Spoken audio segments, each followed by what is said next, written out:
Good evening and welcome to Have I Got News for You? My name is Andrew Marr. In the news this week, at a school in Exeter, a visitor is distracted by the sound of a cork popping in the staff room.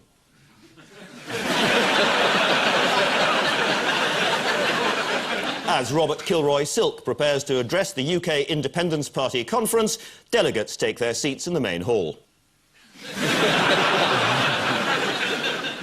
And producers of a new Celebrity Challenge TV show begin to regret allowing the Chuckle Brothers to join the SAS for a day.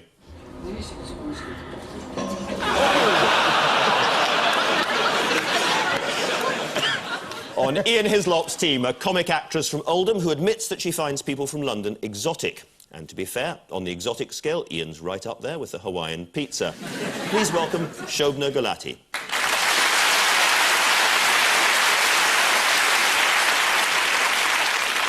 And with Paul Merton tonight is a performer who says that as a boy he was heavily influenced by the records of Max Boyce.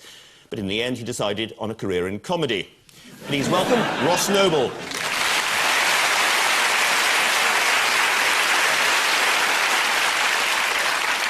So let's get going. Round one. Paul and Ross, have a look at this. This is our friend, hands in pockets, sheepishly going to Liverpool. There's a Spectator magazine, which he edits and sometimes reads. It's all gone a little bit funny. I didn't mean to say anything about people in Liverpool. They're not as bad as them bastards in Manchester. Well, when I say Manchester, I of course mean Leeds. I don't mean bastards, I mean good people. Well, the real world has bit him on the arse again, isn't it? How did he expose himself for this biting? What did he actually say? He wrote some stuff and he said... Well, I don't know if he wrote it, because it's Simon Heffer hasn't admitted it yet. Simon Heffer wrote the article, didn't he? This is what we all believe, yes. Yeah. Yes. But he's less famous and doesn't have blonde hair and isn't half as funny. Yeah. So let's stick with Boris. Yeah, let's stick with Boris. So, yeah, so Boris suggested that the people of Liverpool, they've got a bit of a victim mentality, he said. But this is the Liverpool... So these are old stereotypes. We're a thrusting, up-and-coming city. We're going to be a European cultural city in 1892. And what did he have to do for his spanking when he went up to Liverpool? Well, he was meant to meet sort of real Liverpudlians, but he didn't want to in case, I don't know, they ate him or something. He doesn't really know anything about them. He thinks they're from Middle-earth. So I think he just went on radio phone-ins, really. That was what he was allowed to do. And But he was told to go up there by Michael Howard, yeah, who we saw there rather unwisely, I think, being photographed with bats. Why did he go? He was told to go by his party leader. But what does this say about the independence of editors of magazines? Not a lot. No. And obviously, if Mr. Howard told me to go and apologise to someone, I'd be right up there. right up where, exactly? I like the idea that he actually told him while he was playing ping pong. He just like that. He was just going, not now, Boris, not now. Right. Actually, yeah, piss off to Liverpool, go on. Boris, on the other hand, claims that it was his idea. Since it was a very bad idea, it may well be the case that it was Boris's idea. If it had been his idea, he would have cycled through Liverpool on his little bike. With a megaphone shouting, sorry! I like the fact that he checked into the hotel under a pseudonym. What a pseudonym? Mr. Birkenstock, was it? Mr. Birkinshaw? Just Burke would fly. I think it's interesting as well that this week they were going to bring in a smoking ban in Liverpool, and I think they brought that in to stop them actually setting fire to Boris Johnson as he went, which would have been a great way to apologise. That hair would go up like wheat, wouldn't it? Kindle, yeah. Straight off, on his bike, burn it. Like that. I'm terribly sorry. Yeah.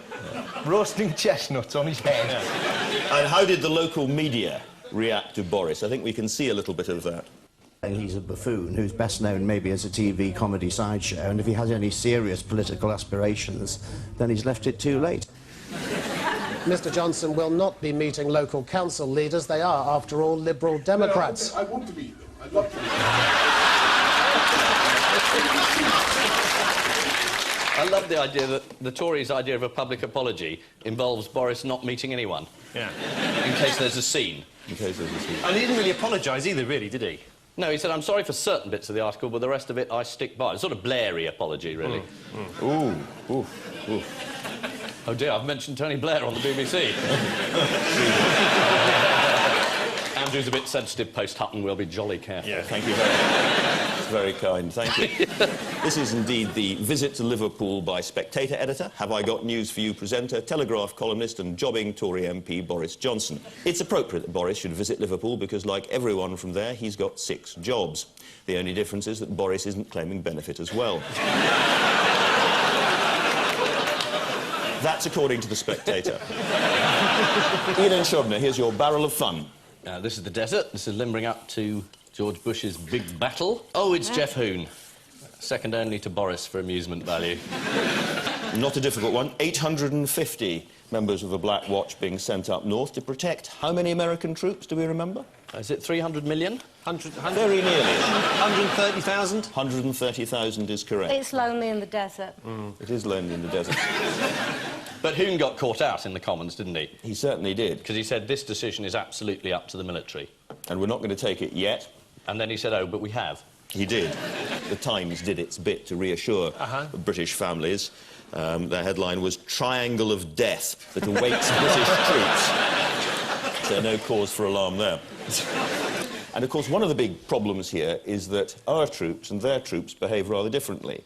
Our troops have been... Do you know what they've been doing down in Basra? They wander about saying good evening to the local population. That's right. They hand out chewing gum. Pencils. Pencils. They're much loved. Water. They're handing out, like, sweets and, like, toys and pencils and stuff like that. Have we actually got soldiers or elves? You know, are they just like... Because Blair, at one point, did say, it'll all be over by Christmas. is that like a specific thing that he's... Well, they could be being sponsored by Kinder Egg. Yeah. Inside every soldier, there's a little surprise. Shobna, you've got a degree in Arabic and Middle Eastern politics, I read. Yes. Was it your area, Iraq? I did the Iran-Iraq war, actually. Right. I think they just had a war because their names were so similar, didn't you think? Yeah. Getting each other's post. 4 letters.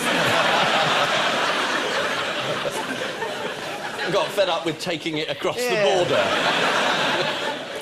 Yes, indeed. This was the escalating row over the decision to place British troops under American command in central Iraq. Deploying the Black Watch Regiment further north could prove to be extremely dangerous for the British troops, as it will move them within gunshot range of the Americans. Paul and Ross, turn over your pages. Fizzy drinks on his table there. Oh, well, we weren't allowed fizzy drinks in my day. I don't know how that man speaks, but it goes blob, blob, blob, blob. They're very excited.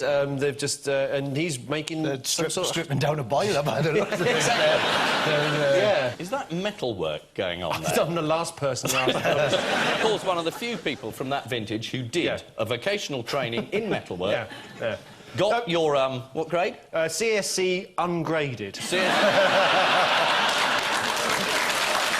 That deserves a round of applause. And people say standards are falling. No. Metalwork's changed a lot since I did it. We didn't have metal for a start. We had to make do with paper. This is the shake-up of the exam systems that Mike Tomlinson has been recommending. That's right. Is that Mike Tomlinson there, the specky bloke? Does he speak like that? Does he go blob, blob, blob, blob? Yeah, more or less. Yeah. What does he think of exams? We don't know, we couldn't hear him. And even if we Turn the sound up. even if we could, he'd be going blah, blah, blah, blah, blah. So what does he think about all this then, Andrew? Too much time, he says, is spent preparing for exams which could be used for genuine learning. I think they should do it with an It's a Knockout style competition. They just have a diploma in the middle of the room and then everyone around the outside... Has to dress up as cows? Yeah, everyone in. And go up a sort of greased slope. But that's unfair. There's no... What do you mean that's unfair? There's no... It's the fairest system that we've come up with. What, are you suggesting that some kids might have, like, suckers on their hands? Impervious to the grease? Or some kids might have been coached in walking up the greasy thing, and it would be unfair. What is there he should be a talking coursework about? element. He's wandered into the realms of fantasy over there. Yes, this is the proposed shake-up of the exam system, which will eventually replace GCSEs and A-levels with a diploma. In its in-depth analysis of the reforms, the Daily Express asks, does this really mean an end to GCSEs and A-levels? Helpfully, they provide the answer, yes and no. Well done, diplomas all round. Ian and Shobna, place your bets. Is that Oldham, how it's going to look? Yeah. That's someone throwing craps, or indeed talking it, rather. No, that's someone talking crap. Looks like a croupier, He doesn't does. he? And this is all about? Changing the law, isn't it? Yeah, or revamp for Oldham. This is the biggest shake-up of the gambling laws, we're told, in 40 years. Huge liberalisation. What does it mean for casinos and all that? Well, I was thinking more what it means for young people. You know, instead of reading, writing and arithmetic, we've got gambling, puking and drinking. That's... In that order? Yeah, probably.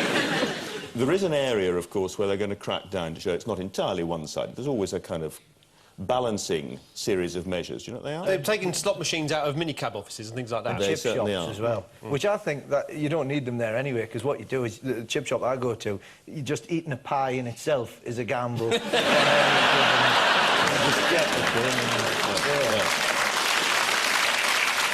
and- Does anyone know? No.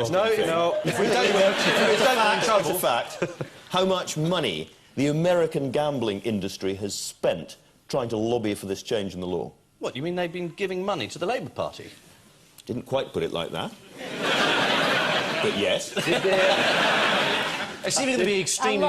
A lot, or it's going to be like 85 pence. What do you think? Did they give a certain amount of money and then it was double or quits? It wasn't really a gamble in the end. They gave £100 million, and you don't gamble if you're giving £100 million, you get your law changed, don't you? This was about the government's plans to liberalise Britain's gambling laws, the first time in 40 years. A warning about the dangers of addiction came from none other than Mark Griffiths, Professor of Gambling Studies at Nottingham Trent University. In Las Vegas casinos, it's common to find big pools of urine under the chairs because people are so into their gambling, which is what I call a losing streak. So, at the end of that round, surprisingly, 4 points for both teams. Hooray!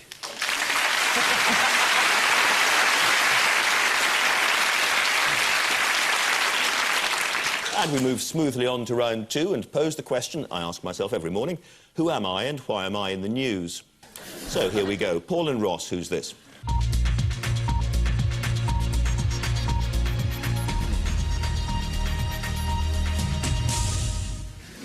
A bottle of Newcastle Brown. The government have decided they've got to put warnings on bottles of beer saying, "Warning, this is alcohol." Whatever you do, don't drink it with a straw if you're in Newcastle, or you'll get your head kicked in. What are they going to put on the side of these bottles? It's all cans. A very large belly. They might have a serving suggestion and just a picture of just some drunk bloke. Yeah. Poured it into a glass. Yeah. Maybe he's lying in a ditch somewhere. And his feet chewed by Raven. That is one of the warnings they are going to put on there. This may lead to ditch raven danger. Any other evidence of the dangers of binge drinking in the news this week, by any chance? No, I don't think there were. Prince Harry? No? Oh, Prince Harry came out of a nightclub and went really mental and started attacking people and punching people and... It was great, wasn't it? Is there moving footage of it? I haven't seen it. I've just seen the pictures. But, No, but I got the newspaper and just went like that. Well, it was paparazzi. It wasn't just anybody, and he's got don't know no what he'd been particular drinking, to be reason honest to be with against. These Italian wines go straight to your head, don't they?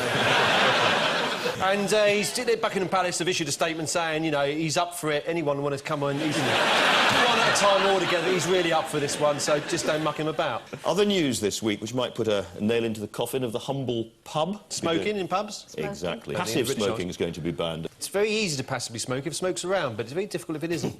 You have to then become active. Yeah. There was a very important report on passive smoking, which was produced when? Does anyone know? 1910? April. That hasn't come out yet, and John Reid was against it. Can anyone remember why John Reid is against banning smoking? Because he smokes. Is he highly flammable? Well, according to John Reid, what other enjoyment does a 21-year-old single mother of 3 living in a council sink estate get? I've got a feeling Boris Johnson's going to have to get a tandem. Yes, this is the news that bottles of Newcastle Brown Ale are to carry a health warning. A spokesman for the makers of Carling said the messages would get through to drinkers in a way that the government cannot, claiming our brands can talk more like a friend or an older brother. Or, if you've had a few, like your best mate in the whole wide world. Ian and Shobna, your go.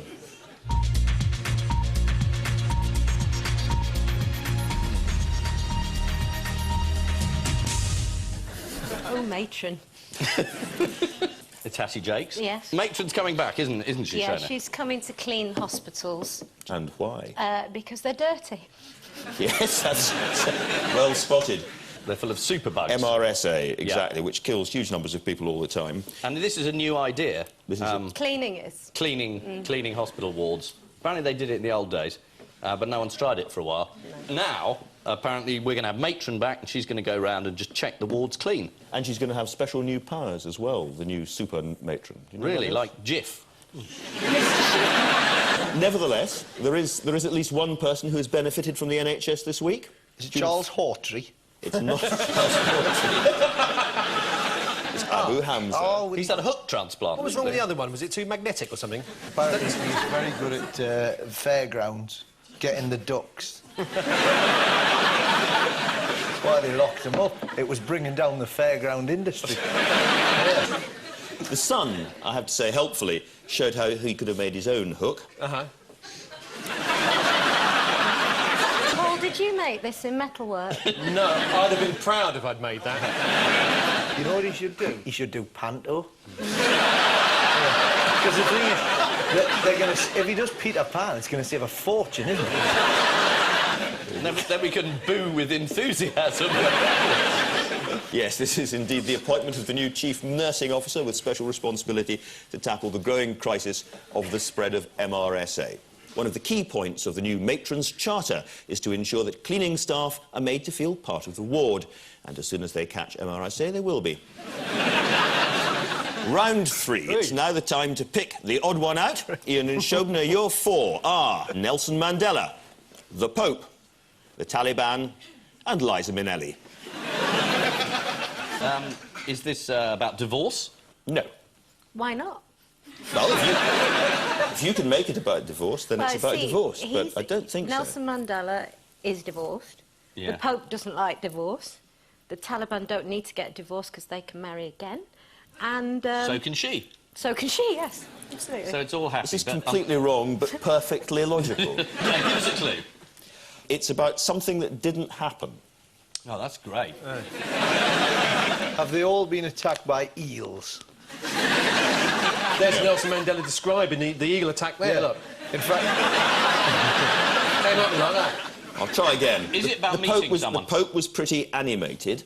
Oh, this is the It's- BBC series. The BBC commissioned it, and they took it off. They took it off, exactly. Nelson Mandela, he's been a cartoon in The Simpsons. No, no. The Taliban, oh, that was a funny episode of The Simpsons, that Do they have their own drama series, the Taliban? They do. Oh, right, there you go. They did. The others have had shows cancelled, because Liza Minnelli, she did a show with her husband that was cancelled, wasn't it? Because he was too demanding. The Pope thing has been cancelled, the Taliban thing has been cancelled. Nelson Mandela's the odd one out because his show has been cancelled. Other way round, Nelson Mandela's show No, has been it's, cancelled. I'm sorry. No, the no, man's no, right. no, yes, the man's so- right. yeah. No, The answer is that they've all been... it's very disappointing. They've all featured in TV shows that have been cancelled before transmission, with the exception of Nelson Mandela, who topped a TV poll of the Great South Africans, which was dropped after a few episodes. Can anyone remember why? Because all the top 10 were, like, racist. White supremacists. Not entirely all of the top 10, because there was Fair Mahatma Ford Gandhi. and all the great Absolutely heroes right. of apartheid. Terror Blanc, was he in there? 19th was Henrik Verwoerd, the architect of apartheid. Terror Blanche was there at number 25. Number 7 was Jim Davison. You may well be right. There was some suspicion that it was rigged in some manner in favour of white South Africans. Well, you had to have a phone. You had to have a phone or a text. Or a text message. There's not a lot of that going on in the townships, that's absolutely right. The Taliban, meanwhile, featured in a new series which was pulled out of transmission in Jordan after the television station had received threats from a group associated with the Taliban. It was a soap opera, this. And they said, we swear to the great God that if we see in the series anything other than the honourable reality of the Taliban, we will assault all those who participated in this sullied malice. Makes all those points of view letters seem relatively tame. On the subject of the Taliban, has anyone come across the website? It's called Taliban Reunited.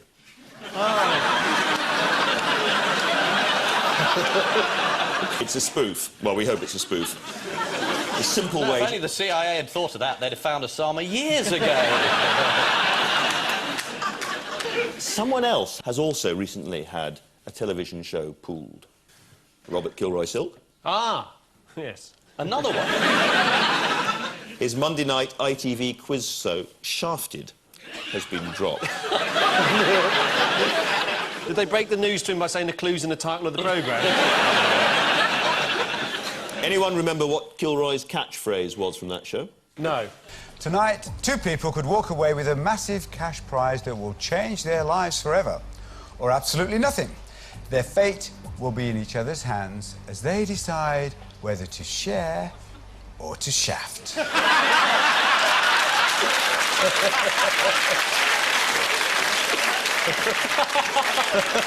We found our new Bond villain, haven't we?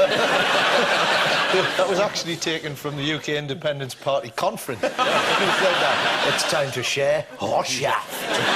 The answer was that they've all featured in TV shows that have been cancelled before transmission, with the exception of Nelson Mandela, who topped a TV poll of the Great South Africans, which was dropped after a few episodes.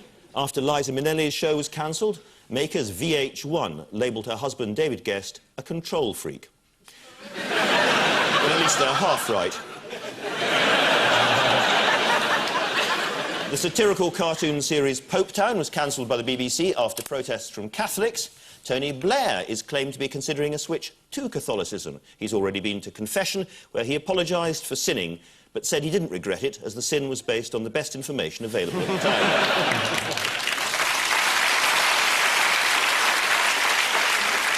Paul and Ross, here we go again.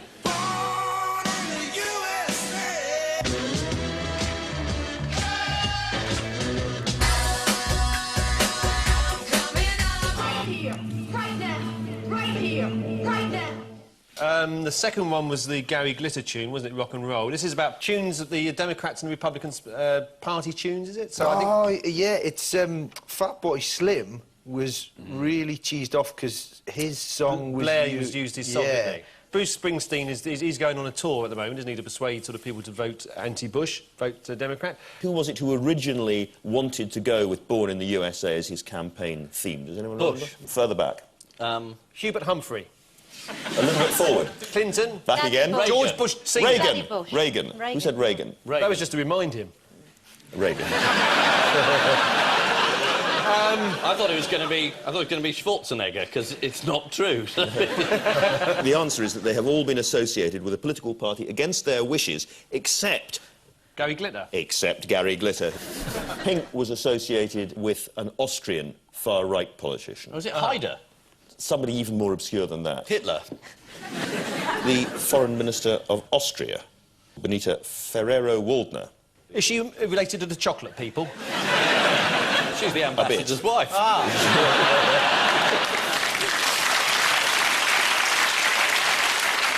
You spoil us with your right-wing politics. That's right. They've all been associated with the political party against their wishes, except for Gary Glitter, whose song Rock and Roll Part 2 is now to be dropped by George Bush's campaign team. It's embarrassing and shameful to be associated with such an unsavoury character, said Gary Glitter.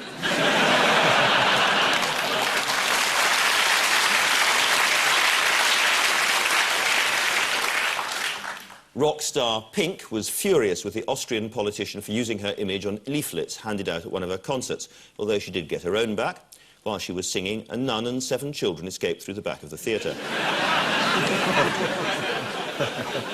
Round 4 brings us to the missing words round. This week's guest publication is the Journal of Plankton Research. It was formerly Krill Monthly. Here we go with giant bunny suffering from what? Plankton poisoning. Elephantiasis. Rare for a rabbit, but... Giant bunny suffering from claustrophobia inside tiny top hat. Yeah.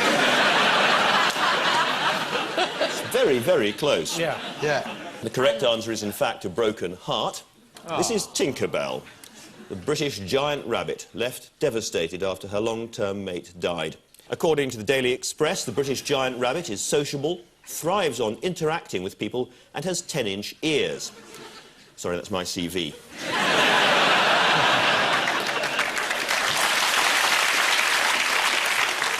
Would you like to see the giant rabbit? Yes, please. There we go. Isn't that a big, big rabbit? That just might be a small fence. Next, Prescott set to reveal what? He has a magic piccolo. Prescott to reveal a secret love of jazzercise. It's 500,000 houses, isn't it? It's not quite. Prescott set to reveal nanoplankton research results. Because we're talking, of course, about Professor George W. Prescott, the renowned planktonologist. Next, Sue on the warpath over what? Misspelling of her name. Sue on warpath over war side of the fence, says Geordie Cowboy. Yeah. Nude ladies. Something. Yes, very Crazy close. Horse. Strip club. This is Sue, tribal leader Alfred Redcloud, who visited the Crazy Horse strip club in Paris to try to complain about the illegal use of the name. He didn't win the argument, but he did find a new way to keep his wigwam up. I don't believe you've just said that. All those years and you're doing a tent peg joke. Quite a good one, though. Yeah. And finally, why shouldn't William what? Asks Princess. Cheat like Harry. Dress up as a photographer to tease his brother. Yeah.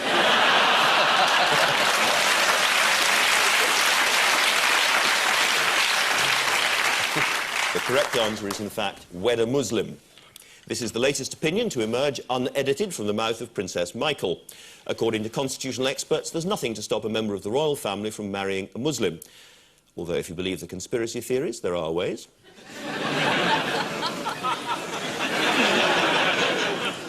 And so, the final scores are Ian and Shobna on 10 points, Paul and Ross taking it away on 11. Well done. I'm so sorry.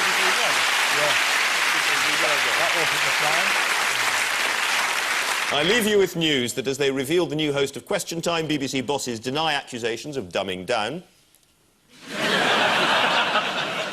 On a visit to the Raphael exhibition at the National Gallery, John Prescott discovers the back way to the canteen.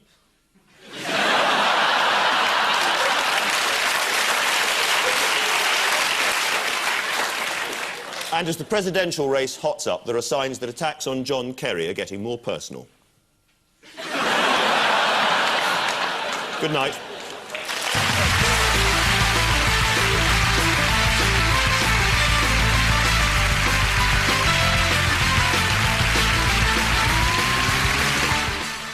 Stephen Fry is joined by Phil Duputus and Clive Anderson over on BBC Two now for something quite interesting. Here on BBC One, it's a veritable celeb fest with Jonathan Ross after the news.